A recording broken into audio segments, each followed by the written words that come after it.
Alright, so I told you guys that eventually I would make another video that would be explaining the entire default basic attack build. So this entire video is me talking. If you don't like listening to a person talk, then you might as well go on to another video. Anyway, what am I playing? This is a level 87 Deadeye that I've started since I started playing Path of Exile 2, which is about 200 hours. How does it play? I mean, it's fairly decent. It's tanky. It can take a hit sometimes, but it's a roll of the dice. So let's get into the build mechanics real quick because I'm not doing timestamps. I'm just going to do a quick rundown.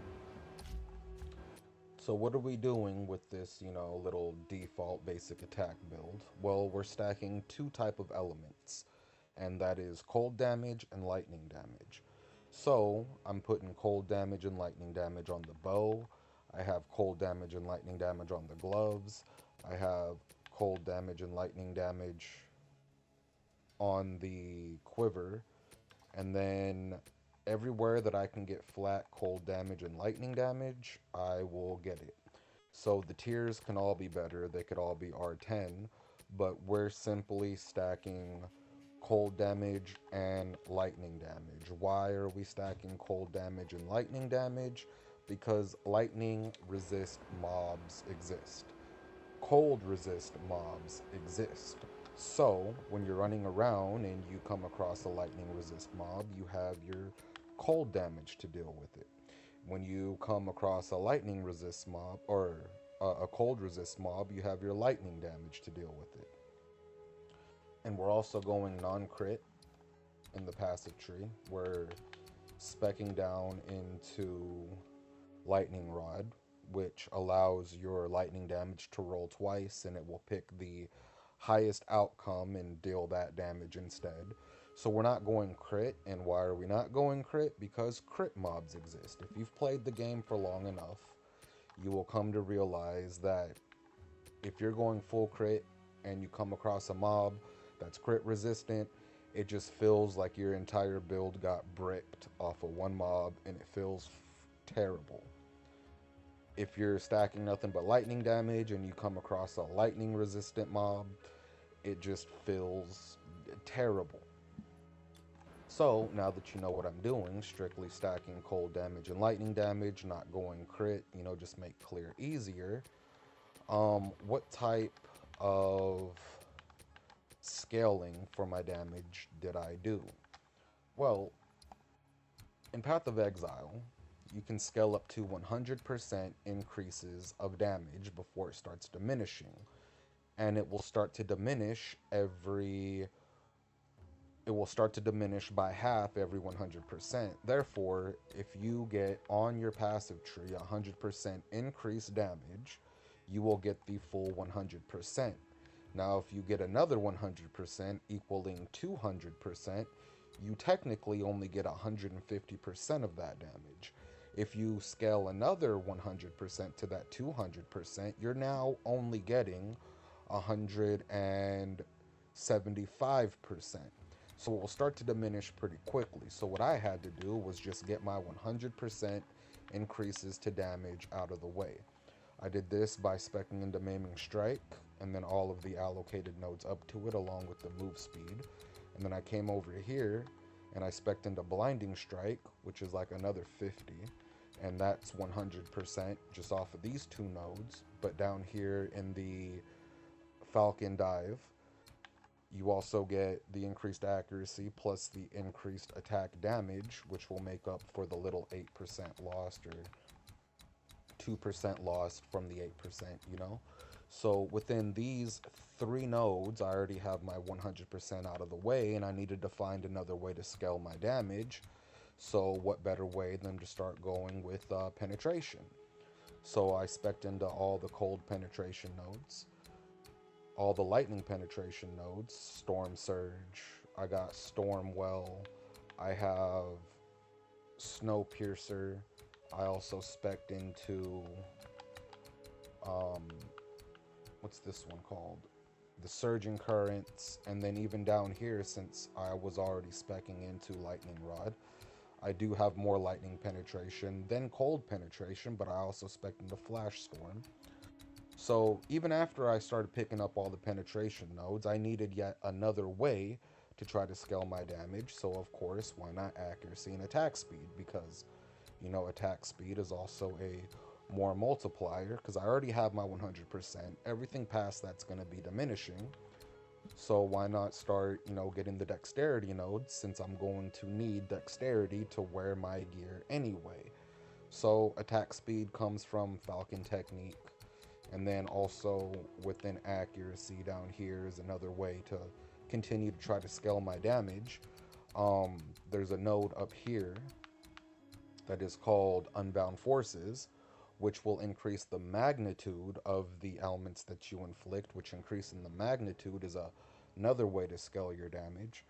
So if you wanted to, if you want to go for a shock or something, you could also spec down here into Frazzled, and that will continue to increase the magnitudes of your shock. But anything past 100% will start diminishing, so I'm staying away from it. And then I'm also increasing the effects of the quiver, which is another way to increase damage without it diminishing as badly as it did. But as you would increase all of your damage by 100 and find other ways to increase your damage, you also need to do that for your defenses. So when it came to stun avoidance, before I get into the defenses, when you get the 100% increases, or the 100% increased on the passive tree, you also want to do it on your gear. So if you take a look at this bow, I have 56% increased elemental damage with attacks, and then I also put in 2 souls, I think is what they are, to give it 60% more, which gives me my 100% increased damage on my weapon just in the bow alone. But because I'm also wearing the sapphire ring that allows my Herald of Ice to proc, it also comes with a little bit more cold damage, but it's also diminishing. So if we did some math, we did the 50 and the 50 would be 100, and I'd be left with 16. And then if it was all applied to the cold damage, it would be 146, meaning that I'm only really getting 25% like more damage off of the ring and the bow strictly to cold damage, if that makes sense. I might lose you guys somewhere in this video, but anyway, if you get the 100% increased on your passive tree, you also want to do the same for your gear. Now into defenses, because I have my 100% increase to all of my damage, and I found different ways to scale my damage. How about we start, getting into our defenses, which you also need 100% increased of everything else. So when it comes to the evasion, I have 100% increased evasion rating from the equipped body armor, which applies only to the body armor. It doesn't apply to anything else. But this will take my body armor, which is 1449, and it will double it. So now I'm getting, I don't know, almost 3k evasion off of one node, which puts my evasion at around 76%. Which is cool, but we have, the 15% increased evasion from the node leading up to it, which that's only 15, and then from the starting nodes we get another 15, that's 30, and then we get another 15 right here, so it's 45 plus the extra 25, 40, 50, 60, that's 70% right there. So it's almost like I'm already damn near at my 100% increased evasion. If I dodge roll, then yes, I will be at that 100% increased evasion. As you do that for your evasion, you want to do the same for your elements and for your stun threshold. So Deft Recovery gives 30, the one leading up to it gives 20, these two together is already 50, here's another 20. Specking down here into Back in Action, you have 20 and 20 more. So that's 40. So that's 110% increased plus all the stun recovery that comes from it. Now, there's one specific reason that I'm not doing this for the ailment threshold, and that's because I decided on my amulet that I was going to turn my attack speed through dexterity, which also gives accuracy, just stacking what little dexterity I can just to wear the gear into defenses. So I put on my amulet natural immunity, which for every point of dexterity, for every 1 point, it's not every 5. Because when you allocate dexterity, you get 5 of them, but for every 1 point of dexterity, I also get 4 ailment thresholds. So right now I am sitting at 221 dex, so it would be 221 times 4, and that would be my ailment threshold. So increasing it further through the another 100% increase was something through playing the character that I haven't needed to do yet, because I really don't get frozen because of a charm that I'm using that allows me to just not be frozen, but it does help with the ignites and the shocks and the chills. So just having all that straight flat ailment ailment threshold just helps a ton, which will cost you about a divine and some exalts for the natural immunity. The build mostly revolves around this helmet, which will increase your maximum life by 50%, depending on the roll that you get. You can also get 20 to all attributes, and you have no elemental resistances at all. You don't have any elemental resistances. So my life pool right now is sitting at 3.8, right? Which is a pretty healthy life pool. But then, since I have no resistances from the helmet, the only thing that I need to stack is chaos resistance. And chaos resistance is easier to get when you don't really have to deal with elemental resistances. Now, if you read it, it just says that you have no elemental resistances. It doesn't say that your elemental resistances are set at 0, because taking an elemental hit at 0 resistances compared to 75% resistances is two totally separate things.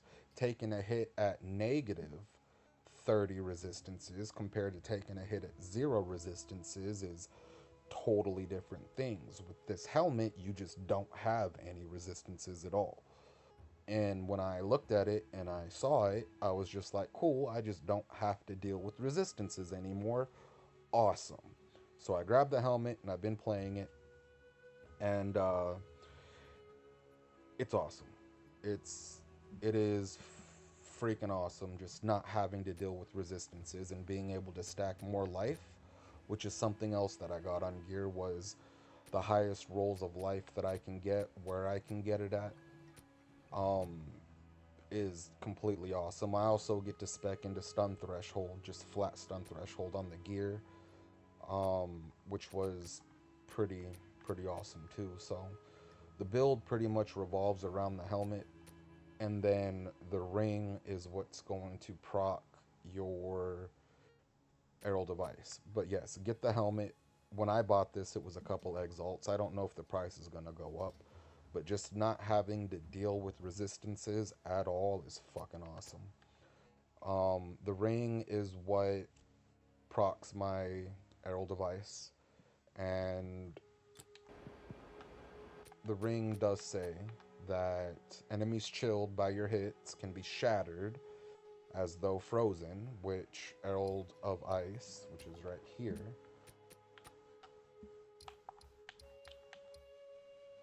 says while active, shattering an enemy with an attack hit will cause an icy explosion that deals attack damage to surrounding enemies.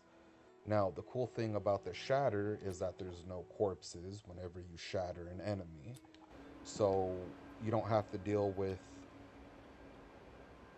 the on death effects like getting exploded by a huge pack, detonate dead or something like that when all the corpses start exploding. If there are no corpses there, which is what Shatter does, it just makes it to where there is no corpse. So if there's no corpse there, then you don't have to deal with the explosion, and it's really helps a lot with survivability. So getting these shatters is extremely important. It's not only for the damage or to proc the aerial device, but it's also to survive through the maps, because if you don't get rid of the corpses somehow, then you're probably going to continue to get killed over and over and over again by various on death effects, which I got tired of, and I decided to start shattering them. Now, as you can shatter them, you can also proc Aerial Device, and Aerial Device helps a lot with clear, which is another thing. So, can you run this build without the ring? Yes, absolutely. I don't think you're going to be able to proc Herald of Ice without the ring, but it's going to be slower. You're probably still going to have to deal with the on death effects, but the ring is something you can work for if you don't have access to it right now. Um, the most important part is the helmet, though. It just allows you to build differently without having to deal with any type of resistances. The ring can come next. I'm not saying it's not important, because clear is important. If you leave mobs alive for too long, then your chances of dying increase significantly. So the ring is important, but it comes second to the helmet. You want to grab the helmet first. Um, what else? I explained how I increased my damage. I explained. Oh, a very important node, Heartstopper, that I didn't get into. So no timestamps because my brain's scattered and goes all over the place. Anyway, Heartstopper, very important. Grab it if you can. You take 50% less damage over time. If you started taking damage, which damage over time is things like burning ground, it's stuff like poisons, it's stuff like bleed, it's chaos degen pools, just 50% less damage over time. But the first hit that you take, or the first second, so you might, depending on how fast the degen is ticking, you're going to take more damage, and then slowly just it's going to get cut out. So, like for the first hit or two hits, yeah, you're going to take more damage, but throughout the, I don't know, 200 hours or something like that that I've played this character, I really haven't had a problem with it. Does this mean that you can just run around on Burning Ground? No. Burning Ground does way too much damage, and when you're running through your Atlas, that is one mod you should stay away from, is Burning Ground. Just don't run it at all. You can try, you might be able to. I don't. I stay away from it. Which I'll get into the map mods later. But this Heartstopper, important. Grab it. Very good for defenses. um, let's see. Oh, that's right. Another defenses is the reduced critical damage bonuses. So getting reduced critical damage up to 100% will not diminish. So I scaled my stun threshold to 100. I have my evasion pretty much at 100%. So I needed another defense to scale like I would with my damage. Just find different things to scale. So I decided to scale the crit damage reduction. So this battle hardened node gives 20%, and then in the gloves I get an extra 10 reduced critical damage bonus when I get hit, and in the boots is another 10. So altogether it's 40, which is pretty much like 40% less damage taken from critical hits, which is a lot of damage taken, or which is a lot of less damage taken. What I plan on doing, as soon as we can switch out the gems, which should come in the next patch, I'm probably going to take out the 2% increased life and put another 10 reduced critical damage in there. So that way it'll add up to 50, and I don't have to worry about being a crit anymore. So in the build, I don't have to worry about lightning resist mobs. I don't have to worry about cold resist mobs. I don't have to worry about crit resist mobs. I don't have to worry about being crit. I don't have to worry about trying to get all of my elemental resistances on gear and paying billions of divines just for resistance gear. Just don't have to worry about that. I didn't have to worry about I don't have to worry about corpses exploding because I shatter. So all together, it's just a pretty decent build. Um,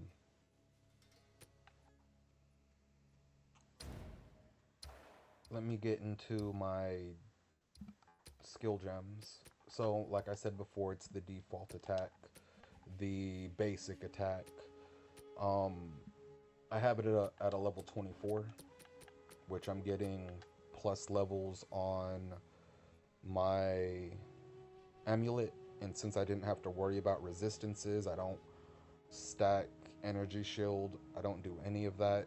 I only needed to worry about getting life and the chaos res, and then whatever projectile skills I was able to. Because the only thing I really need to worry about is capping my chaos resistance at this point. So I got the life, I got the chaos resistance, and then I got the +2 to projectiles. I did the same exact thing for the quiver, except I can't get a life roll on the quiver. So I got the one that had the attack speed, because you want attack speed on all gear that you can get attack speed on. You can't you might be able to get attack speed on the ring. I couldn't find one, so I instead got one with attributes. But if you can get attack speed, get it wherever you can, but you want to put the flat damage first. Anyway, back to the quiver, I got one that had the highest flat lightning and the highest flat cold damage on it, plus the attack speed. And then 15% attack speed minimum, except for the gloves. The gloves have 14% attack speed, but you want the highest flat cold and flat lightning that you can get. Maybe it's a R6 and a R5. Maybe you get lucky and you get a roll 7 and a roll 9 for the cold and lightning. I just so happen to have come across this quiver that has fire, cold, and lightning, and the plus projectiles. So my skill gem is sitting at a level 24. I put in close combat for when the melee mobs try to surround me. I deal 25% more damage. I have martial tempo for the attack speed. I have execute for 40% more damage against low life enemies, which doesn't seem like a lot because it's not consistent damage throughout the entire time attacking. But when that 40% more damage does hit, it hits really hard, and it just makes all the fights easier, which is why I run it. And then the 25% more weapon elemental damage, which is the gem skill setup. The cool thing about Bowshot and starting off with the default or basic attack is that you will continue to get the gem sockets without ever having to worry about getting a jeweler's orb.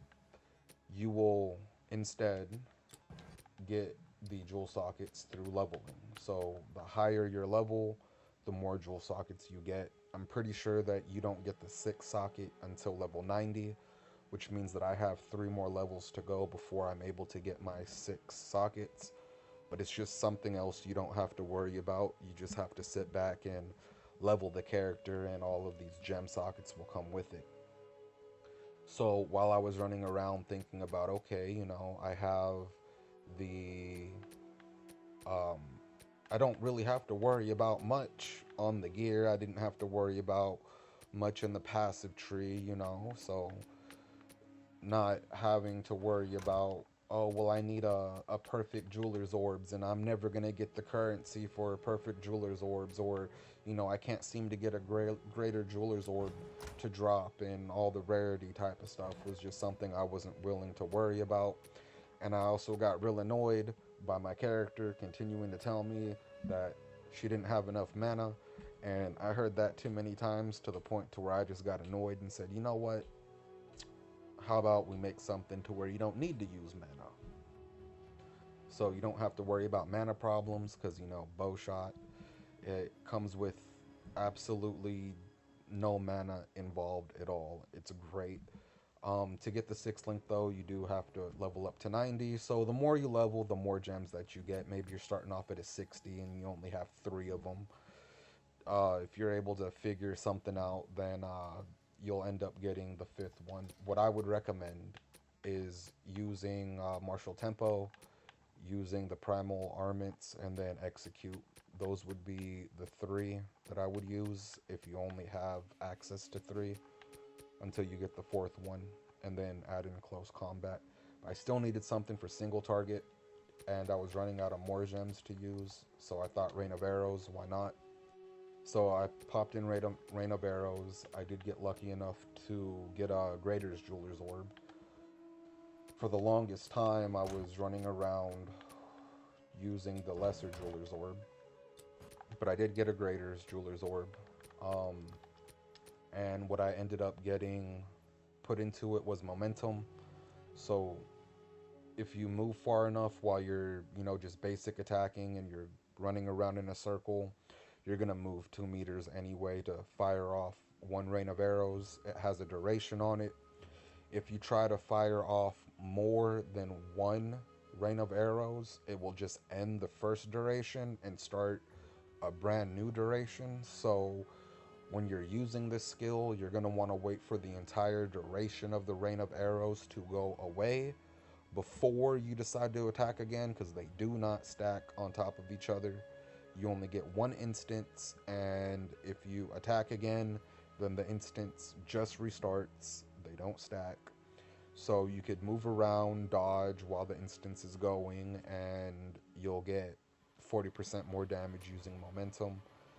The cold penetration, because I didn't have any more gems. Lightning penetration, because I didn't have any more gems. And then inspiration, just to decrease the cost of it. Now, if you don't have access to the Greater Jeweler's Orb, then I would suggest running momentum and inspiration. And then I would also figure out what your highest DPS is, whether it's lightning or it's damage, and you can figure out your highest DPS by going into your advanced info, and it will give you your main hand lightning damage, which mine is 588 to 841, and then main hand cold damage, which is 173 to 347. And I would take whichever one is the highest damage, leave it alone, and put penetration on the lowest damage to try to even out your damage, which would, it wouldn't make sense if you're just trying to stack, pure damage going for the highest damage. But you got to remember that elemental resistance monsters do exist. So if you're just stacking nothing but lightning damage, and then you come across a lightning resist, a rare mob, or just a mob in general, it's going to feel terrible when you feel like all your damage just disappeared. So try to keep them even. So if lightning damage is your highest, then run cold penetration. If cold damage is your highest, then run lightning penetration. Try to keep the damage equal. And that's what I would suggest for a 3 link, would be momentum, whatever, penetration, and then inspiration. I do have the Arrow device. I'm running this with Magnified Effect, Cold Mastery, and Elemental Focus. Still on a 3 link. I'm using Wind Dancer with Precision for more accuracy. For some reason, I don't know whether I'm hitting the mobs or I'm not hitting the mobs sometimes. So having more accuracy, I guess, can help.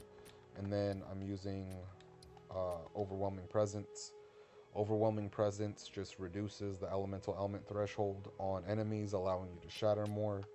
Wind Dancer increases the evasion so you don't get hit as much, which all of these also have level caps on them. So you will get a higher level gem depending on the higher level content that you do, but you still can't use a gem if you dropped a level 20 gem and you're level 70, or me being level 87, I still can't use a level 20 gem because a level 20 gem requires a level 95 character. So until you get your character to level 95, you cannot use a level 20 gem. So try to use the highest gem that you can. My Overwhelming Presence is only 15, my Wind Dancer is only 18, and my Herald of Ice is 17, which is working out just fine. What am I doing for offhand stuff? Am I doing any type of cool tech? I haven't figured it out yet. I might add ballistas. But yeah, that's pretty much the build and why I'm playing it.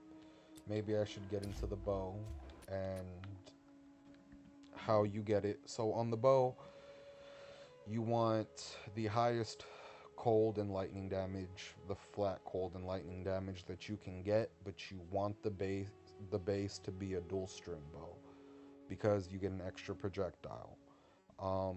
Does it have to be expert? No, it does not. Maybe you can't get an expert dual string bow. Maybe you could only get a regular dual string bow, or maybe you can only get an advanced dual string bow. You want the highest cold damage and the highest lightning damage plus the attack speed than you can get. Do you need the increase to elemental damage with attacks on the bow? No, you do not, because you can just get them through the souls. You can get the 60% increase through the souls, and having 60% increased is better than having no increased. The one thing this bow is missing is increased levels to projectile skills, which you can get on a bow up to 5 more levels, but I haven't really been able to grind out the currency to be able to get one, or haven't had the RNG to craft one myself. So this is the bow that I've continued to use and been using. Prioritize getting a bow dual string, whether it's advanced or expert or whatever, but you want at minimum 15% increased attack speed. Minimum. Don't go lower than 15% increased attack speed. Just trust me on it. And then you want the highest cold damage and highest lightning damage that you can find. If it comes with another element like physical damage or fire damage, great. That is awesome. But you want to prioritize either the highest lightning damage or the highest cold damage, plus the attack speed. And then the bow will automatically come with an additional projectile. And you want to prioritize your flat damage and attack speed not only on the bow, but you also want to do it on the quiver and on the gloves. Get the highest cold damage and lightning damage that you can, plus the attack speed. The gloves are a bit different though, because you can get a life roll on them. So get the attack speed and the life this is for the gloves, the attack speed and the life, and then the highest cold and lightning damage that you can get. Do you need the 15 to strength? Probably not. The strength will only give you more life, which is cool. There are different ways to continue to scale your life, which I'll probably get into later when I do an update to this. But for right now, this is just what I have, the 15 to life. On the ring, do I need the 20 to strength and 33 to dexterity? Probably not. You might have to, on your passive tree, get less strength than I have, since this the entire way down here I got nothing but strength. Does it allow me to get more life? Yes. But is it a need? Do you need to have the strength and the dexterity? No. Instead of sitting at 3.8k life like I'm sitting at, you might be sitting at uh, 2.9, maybe 3.1k life, which still isn't bad. You're still gonna run around and probably still be able to tank a hit.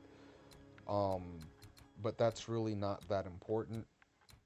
I grabbed it strictly because it did have the attributes on it, but mostly it had flat cold damage and it's a chaos resistance base.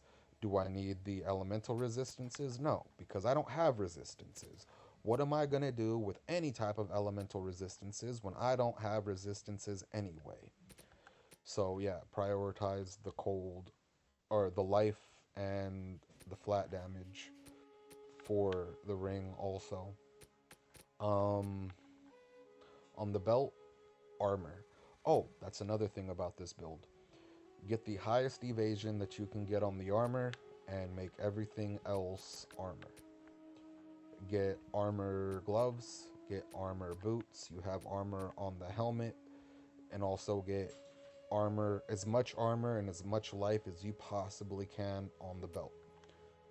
Because armor is one way to mitigate physical damage, while evasion will mitigate everything else.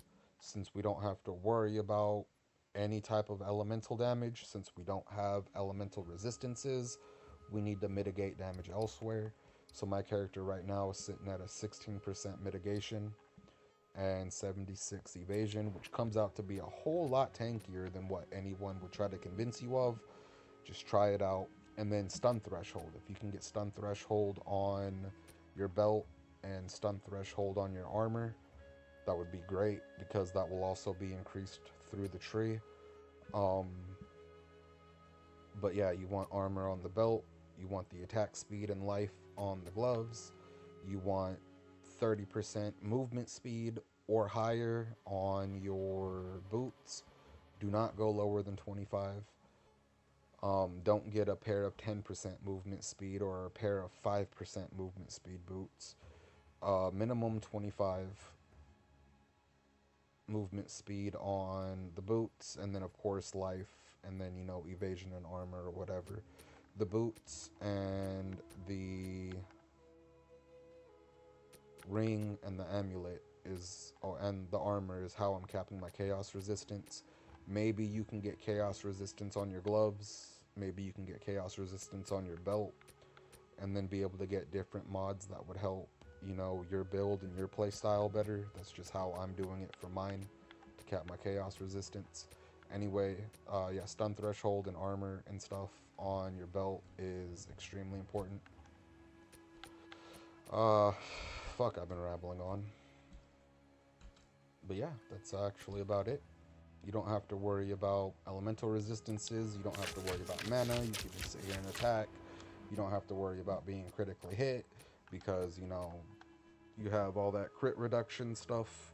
You don't have to worry about lightning resist mobs because you have cold damage to deal with them. You don't have to worry about cold resist mobs because you have lightning damage to deal with them. You don't have to worry about crit resistant mobs because you don't crit anyways. So yeah, to me it's just a very, very decent build for right now. When I level, am I going to change some stuff? Yes. With more levels, since I have everything else out of the way, I would probably continue to spec into more attack speed. And then if I have even more levels, I guess there's more attack speed up here into Pierce Heart, if I can get up there. But I'm level 87, which all of this would probably be like 99 or something, which would work. And then even up here next to Battle Hardened, there's more attack speed nodes up there. So depending on what it is from this point on, it's probably just going to be nothing but attack speed anyways. All my defenses and everything is done, so the more that I level, the more I'll spec into more attack speed. But yep, that's the explanation. Let me run over here into the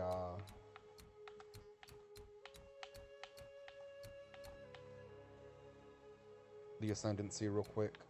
For your first Ascendancy, go Gathering Winds and Tailwind. It will give you more movement speed. You'll move faster throughout the Waystones. And then go for Wind Ward, which means that every point of Tailwind, you take 3% less damage. When you get hit, it goes away, but you're already going to be attacking quick enough to where you'll keep 10 stacks. So before every Waystone that I jump into, I will get into the Waystone. I will stack my Tailwind up to 10, and then I'll just run around and kind of start killing. Because now, since it's 3% per stack, and I have 10, that's just 30% less damage altogether. So what you want to do is you want to prioritize grabbing those two first for your Ascendancy, and then you want to go and grab your Far Shot since you're running point blank on your inside your skill gems. Grab Far Shot, and then you'll get your last projectile. The last projectile will just help you out with clear. Getting the 10% increased projectile speed isn't really going to do anything for your damage anyways, but it will help you with clear because you'll be able to hit more targets. Hitting more targets causes more Herald of Ice explosions, etc., etc. So, yeah, that's just pretty much it. I still haven't done my last Ascendancy. I've been stacking up these trials to try to ascend. I've attempted maybe 20 of them, and I failed every one of them. So eventually I'm probably going to have to go back and take, I don't know how many days it would take, maybe 3-4 days. Maybe 2 to 3 days to run every one of these and see if I can get the last Ascendancy. But yeah, that's pretty much the build. Get a charm so you can't be frozen. Stack cold and lightning damage on all of your gear, the highest ones that you can get, except for the gloves. You want life and attack speed. Minimum 15% attack speed for your items, maybe except for the gloves. The gloves I would do 12, minimum of 12% attack speed for the gloves. But yeah, on the bow and the quiver, minimum 15. The ring and the mortar crown, if you're still with me, thank you for being here with me still. And yeah, that's pretty much the build. That's why I'm playing the build. Am I gonna go around and still try to kill bosses with it? Yes. I haven't completed a citadel yet because I'm still running around looking for citadels. I haven't killed Ash on it yet, so there's still a lot to come, but that is the in-depth fucking explanation of the build. Thank you all for watching, and don't forget to subscribe.